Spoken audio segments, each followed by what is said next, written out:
Bakit po may nagsabi ng mga kasamahan sa trabaho na yung binubuntis niya ngayon at hindi kayong tatay? Kasi po, may dala ako marriage contract. Pagpakita ko po sa marriage contract ko, nagtaka sila. Iba pala ang asawa ni Cleo. Ikaw pala, hindi si Edwin. Si Edwin ang ipinapakilala ni Mrs. sa trabaho bilang mister niya. Yes po. Good afternoon po. Naiyak na po ako sir kasi sobrang stress na po ako sa lalaking yan, which is na simula po nang nalaman niya na nandito po ako sa Pilipinas at nagtatrabaho po ako sa company, ginulo na po ako ng ginulo niyan. Hinayaan ko lang siya, Sir Rafi. Ayoko ma-involve sa ganitong sitwasyon na dapat. Nagkausap na kami niyan. Sabi ko sa kanya, tama na. Kasi wala din pipilitin mo, andito yung mga chat niya, pipilitin mo ako bumalik sa'yo. Wala na rin. Hayaan mo ako mamuhay kasi may mga anak nila akong binubuhay. Ayoko na makisangkot sa buhay mo na, which is ang sobrang gulo na, sir. Partner. Ikaw, Rina. Ikaw. Yung pinaabot mo talaga sa Rapitol po, ha? Yan ang gusto mo eh. Yan ang gusto mo eh, di ba? Oh, di ba? Di ba sabi mo sa akin, sige, sumumbong ka, kahit sa pulis pa. Makinig ka, wag ka magdaldal ka, hindi suited sa'yo eh. Makinig ka. Sige. Ha? Ito yung panakot mo sa akin lagi eh. Ito yung panakot mo, which is na sobrang stress na ako. Ha? Ano ba talagang gusto mo? Kung magdipagbalikan, ayoko napupobia ako sa'yo. Sobra-sobra na. Simula na ginulo mo yung trabaho ko. Hindi ka ba naaawa sa akin? Ha? May magulang ako sinusuportahan. Ha? Hindi ka ba naaawa? Anong klaseng tao ka? Ha? Ano ba nagawa ko sa'yo? Ha? Ano ba nagawa ko sa'yo? Bakit kailangan ko paabutin sa ganitong kahiyan? Ha? Sige, pusin mo. Hindi ka ba nakakaintindi? Ayoko na sa'yo. Please, manahimik ka. Ma'am, bakit kay Edwin ka nakituloy? Ba't hindi sa parents mo, sa mga kamag-anak mo? Hindi. Wala po akong parents dito, sir. Nasa kapis ang parents ko. Hindi ako nakituloy sa taong yan. Kaya nga po, sabi niyo po si Edwin ay nakituloy lang kayo sa kanya. Kaano niyo po si Edwin? Katrabaho ko yan. Katrabaho. Bakit sa Opo. kanya kayo nakituloy? Nakituloy lang ako niyan, sir. Nung time na wala na po ako kasi ginugulo niya ako niyan, sir. Okay, sir, ma'am. Okay, ginugulo ka niya. Bakit di ka makituloy sa mga katrabaho mong babae? Wala po ako dito, sir. Mga sir, na magtutol. Alam niyo naman po ang dito sa Manila. Sir, grabe talaga yung Ma'am, may mga katrabaho ka bang babae? May katrabaho, sir, akong babae. Okay. Sir, pero yung katrabaho ko na babae, sir, may mga asawa yun. Hindi naman po ako, saka yung mga problema namin, sir, na personal, hindi ko yan ino-open sa company, sir, saka sa katrabaho Ma'am, ko. ang ibig ko lang sabihin, kung ikaw po may problema sa inyong mister at iniiwasan mo siya at gusto mong hindi umuwi sa kanya para matahimik mo ng buhay mo for a certain period of time, dapat nakituloy ka sa mga kaibigan mong babae, sa kamag-anak mo, pinsan mo, hindi po sa isang lalaki na binata. Na dalawa lang kayo doon sa bahay. Hindi naman po ako, sir, nakituloy sa kanila ng matagal, sir. May kinuha lang po ako noon. Pagkatapos yan, sir, nakita ko na lang na na-involve na yung tao na yan. Ma'am, o nga po, ilang araw kayo nakituloy dito kay Edwin at sino-sino mga kasama niyo sa bahay. At yung pagkakamali ninyo doon nagmula yung duda ni Sir Reynald at dagdag pa doon yung statement mga kaopisina mo, maging yung manager mo mismo. Mr. Dean Manaobra, magandang hapon po. Magandang hapon po. Kayo po ang manager ni Cleofe. Yes po. Okay. Bakit niyo po nasabi na si Edwin ay boyfriend ni Cleofe? Yun naman po yung sabi din nila that time, nung nalaman ko. Kasi noong una hindi ko naman din alam eh. Kasi magkahiwalay naman sila ng area, kaya hindi ko rin naman alam. Nalaman ko lang din itong, kailan ba, June ata or July na. Mga ganun po. Saka mo nalaman na magkasintahan Opo. itong dalawa. Yes po. So, ang pagkakala mo ba si Cleofe ay dalaga? Hindi ko po alam. Kasi hindi ko naman din po tawag dito, tinanong din kung dalaga or may asawa. Di ba, pag galing mo sa Oman, I-direct to the point mo. I-direct to the Di ba, point mo. pag galing mo sa Oman, Anong gusto mo? sa miga mo ikaw nakituloy? Ang mga amiga ko, kaya ang mga amiga ko, ya, Na ano yan? Lahat yan tumulong niya sa akin na nakahon ako sa... Wala tayong... sa abroad. Pakinggan mo muna ako bago ka magsalita. Ma'am, pwede ba pagbigyan natin siya makapagsalita, Ma'am Cleofe? Pati nanay ko, nakupobiya na sa'yo. Ano ba? Ma'am, pwede ba pagsalitaan natin si Sir? Okay lang po ba? Sige, sir. Okay, sige. Oh, salita na, Sir. ganito. Pag galing mo sa Oman, di ba, dumating ka last 2023 ng November. Tapos after December papuntang January nagtawag ka sa akin nga tulungan kita nga kunin kita doon. Sabi ko, sige, basta magbago ka na. Sabi niya, okay, hindi na ako ganito, ganyan. Tapos nagpangako ka, mag-aral ka, pinaaral kita. Kaya kinuha ko siya doon, pinaaral ko siya dito sa Midik. Pina-enroll ko siya sa Midik. Nagsama kami dito sa Taguig, nag-board kami simula February 2 hanggang ngayon. So ano pong pinupunto nyo?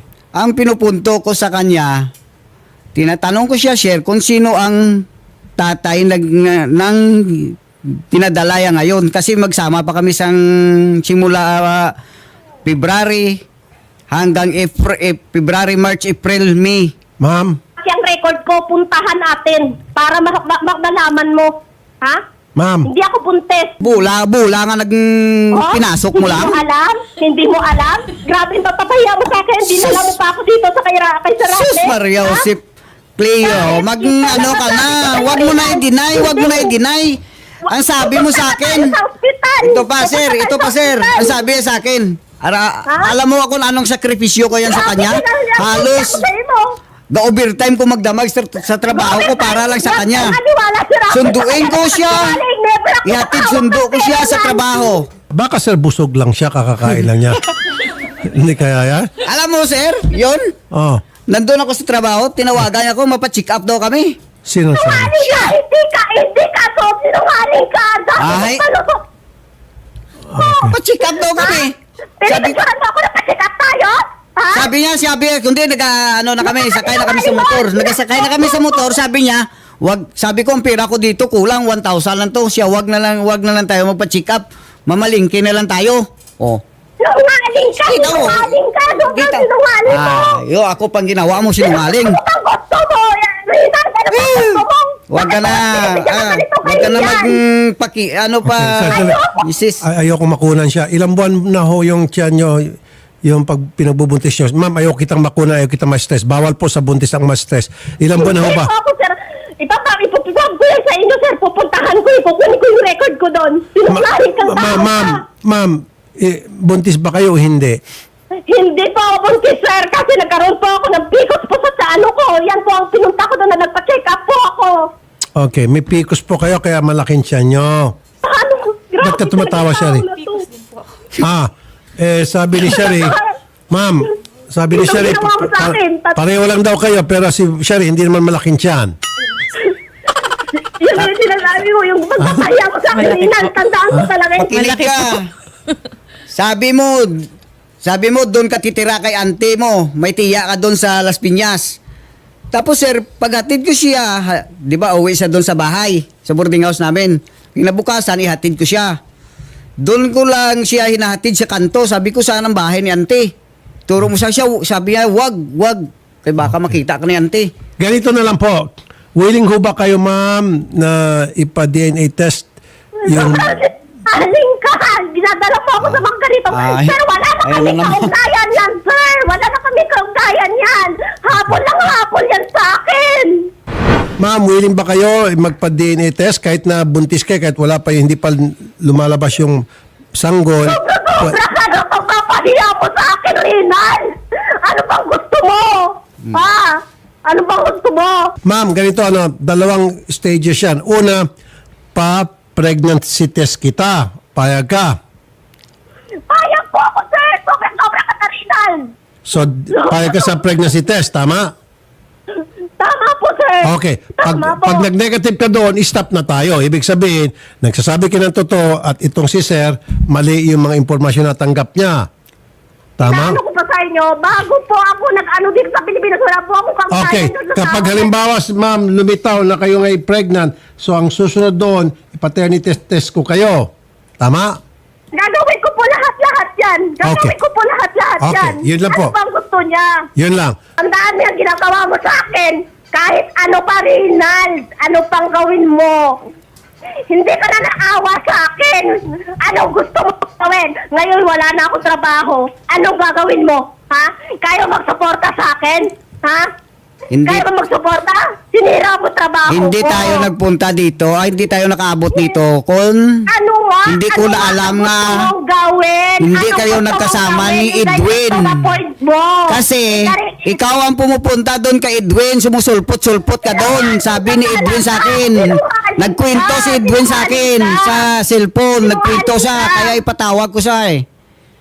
Huwag mong idamay lahat ng tao. Sobra-sobra ka. Eh, kaya pag gusto ko si Edwin nandyan eh. May konversasyon kami ni Edwin, may konversasyon kami, yung dalawa. May konversasyon ka, ipakita mo. Lang dito, Ipakita mo. naka-record na Cleo. Naka-record na. Kaya nga, anong gusto mo? Pagkatapos dito, anong gusto mo? Anong gusto mo? Ngayon, pinahiya mo ko sa tao, pinahiya mo lahat, ginamay mo lahat, kinawalan ako ng trabaho. Anong gusto mo ngayon? Ha? Akala mo masosolve pa to? Akala mo maano pa ng pamilya mo to? Ha? Merong chat kayo kay Res.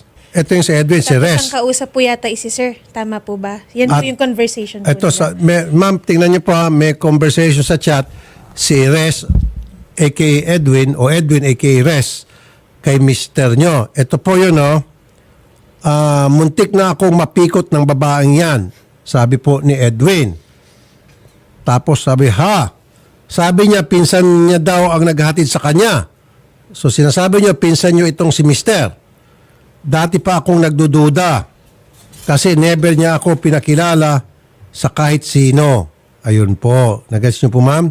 Di ko alam na may asawa at anak pala yan. So yan, ma'am, maliwanag sa chat na kayo po ay nagsisinungaling kay Edwin. Sir, Nagpapanggap po kayong dalaga at itong si Sir, sinasabi nyo sa mga kaopisina nyo, maging kay Edwin, na pinsan nyo. Tama. Never ako nagsasabi ng ganyan, sir. Ang tinatanong ko sa kanya, sir, dinamay niya na lahat ng tao, nagawa-gawa siya. Ang dami niya ginagawang sir, mga ano yan, may mga... Ma'am, ganito na lang po. Stop nyo po muna yung pakikipag-ugnayan kay Edwin dahil kapag limbawa lumitaw kayo po ay buntis at kayo po ay nanganak at hindi po si Mister ang tatay niyan, pagkakaalam ko, may kaso kayo niyan. So ngayon pa lamang, ma'am, kung aminin mo na, di mapag-usapan nyo lang to off-air at tapos na yung problema nyo. Diba? Tama ba, ma'am? Kaysa naman magalit kayo para kayong Armalite dyan, baka naman bandang huli, ang balik ni Sir Granada, sabog-sabog ka.